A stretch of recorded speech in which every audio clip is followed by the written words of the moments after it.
बोलिए श्री सद्गुरुदेव महाराज जी की जय, साचे दरबार की जय। आज का जो दिव्य अनुभव है वो आप सभी भक्तों के लिए बहुत ही विशेष है, जिसमें यह बताया गया है कि हमें जो गुरु महाराज जी ने ब्रह्म ज्ञान दिया है, दिव्य ब्रह्म ज्ञान की दीक्षा दी है, इसकी साधना हमें कैसे आसन पर बैठकर करनी चाहिए। एक साधक की निजी क्रांति है जो हर साधक को अपने जीवन में कभी ना कभी तो छेड़नी ही होगी, वह है इस ब्रह्म ज्ञान की साधना। गुरुदेव श्री आशुतोष महाराज जी ने तो हमें ब्रह्म ज्ञान की अमूल दीक्षा दे दी, परंतु इस बीज को वृक्ष हमारी साधना ही बनाएगी। फूल को फल बनने के लिए हमें ध्यान साधना की बागवानी करनी ही होगी। आज करें या कल या परसों, इस जन्म में करें या अगले जन्म में, लेकिन इस अभियान, इस साधना के बिना जीवन युद्ध में विजय नहीं। आपत्ति पर इस अभियान को छेड़ें कैसे? यह आपके मन की कोई नई कहानी नहीं है, यह हर साधक की कहानी है। इस मन की वजह से हमारी ध्यान साधना प्रगढ़ नहीं हो पाती, लेकिन बंधुओं, ऐसे में हमारा प्रयास जरूर प्रगाढ़ होना चाहिए। हमारी कोशिशें कमज़ोर ना पड़ें, हमारी साध सजग रहे। जितना हो सके हम अपनी गंभीरता और समझदारी से ढंग से इस साधना मार्ग पर चलें। इस प्रयास में एक महत्वपूर्ण चरण जिसका हमें ध्यान रखना है वह है हमारा आसन, जिस पर बैठकर हम ध्यान साधना कर आलस देव के सदके में से बहुत से साधक अपने गद्देदार बिस्तरों पर बैठकर ही आंतरिक क्रांति को छेड़ने का भाव रखते हैं। ऐसे गद्दे जो हमारे बैठते ही 1-2 इंच नीचे धंस जाते हैं और हमारी देह को स्थिर नहीं कर पाते, और फिर हम ऐसे कोरे फर्श पर अथवा लकड़ी की कुर्सी या तख्त पर भी ध्यानस्थ हो जाते हैं। यह तो अत्यंत गलत है, हानिकारक भी सिद्ध हो सकता है, क्योंकि साधना के समय हमारे भीतर से उच्च दिव्य तरंगें निकलती हैं। यदि हम साधक के तले फर्श या लकड़ी की तय हो तो वह हमारी सारी ऊर्जा जिसमें प्रवेश कर जाती है, और इस तरह हम ऊर्जित ऊर्जा का बहुत बड़ा भाग व्यर्थ कर देते हैं। इसलिए हमारा आसन ऐसा हो जो इंसुलेशन का काम करे, यानी अर्जित ऊर्जा को बाहर प्रवाहित ना होने दे। और इस संदर्भ में भगवान शिव माँ उमा को गुरु गीता में स्पष्ट समझाते हैं। इस श्लोक को हम स्क्रीन पर देखेंगे।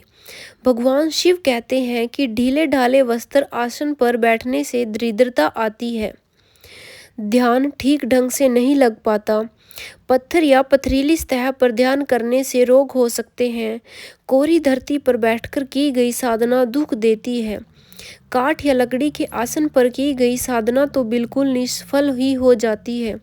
परंतु फिर प्रभु से एक साधक को किस प्रकार और कैसे आसन पर बैठकर साधना करनी चाहिए? माँ उमा ने प्रश्न किया। इस श्लोक को भी हम स्क्रीन पर देखेंगे। अर्थात, हे देवी, स्वदा कुश के अथवा दूब के आसन पर अथवा स्वच्छ कंबल पर बैठकर ही करनी चाहिए। कुशासन व बैठकर साधना करने से ज्ञान सिद्ध होता है।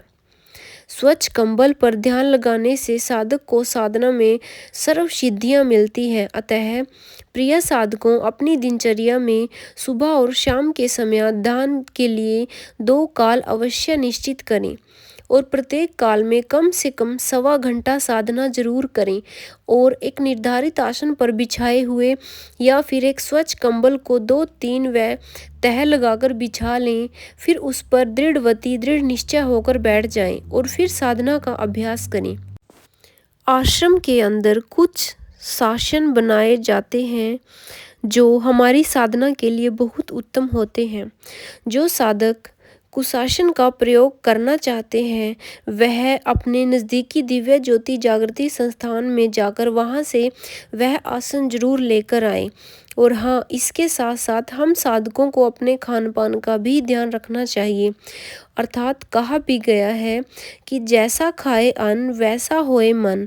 इसलिए एक साधक को हमेशा बाहर के खाने से ज़्यादा अपने आप को बचाना चाहिए। तीखे व्यंजन जो मन में उत्तेजना उत्पन्न करते हैं, ऐसे व्यंजन जो हमारी काम वृत्तियों और मोह वासना को उत्तेजित करते हैं, ऐसे व्यंजनों से हमें परहेज करना चाहिए। इसके अलावा गुरु प्यारे साधकों, हमें नित्य प्रतिदिन कम से कम 2 बार दिन में ध्यान अवश्य करना चाहिए। कम से कम हम गुरु महाराज जी के लिए 1 घंटा तो निकाल ही सकते हैं। ऐसे साधक बनकर हमें गुरु महाराज जी के लिए उभरना है। गुरु महाराज जी की सबसे पहली आज्ञा ही यही है कि हम ध्यान में उतरें और इस ध्यान के द्वारा गुरु महिमा के, गुरु के प्यार को अपना पाएं, गुरु के बताए आदर्शों को अपने जीवन में उतार पाएं।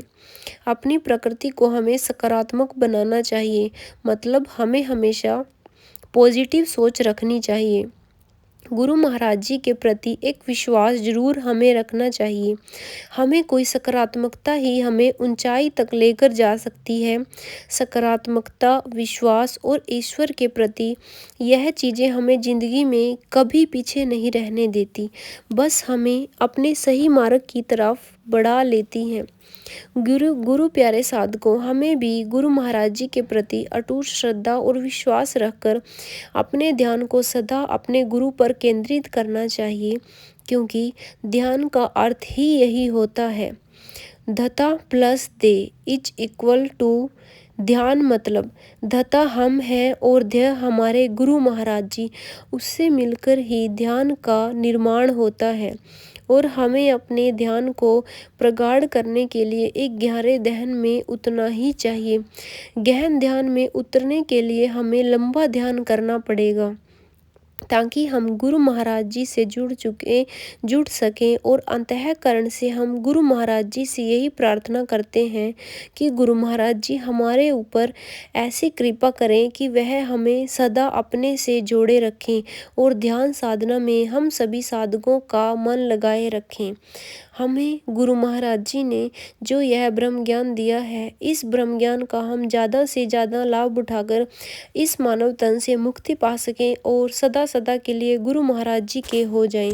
सो बोलिए श्री सतगुरुदेव महाराज जी की जय, साचे दरबार की जय, अशुपिता भगवान की जय।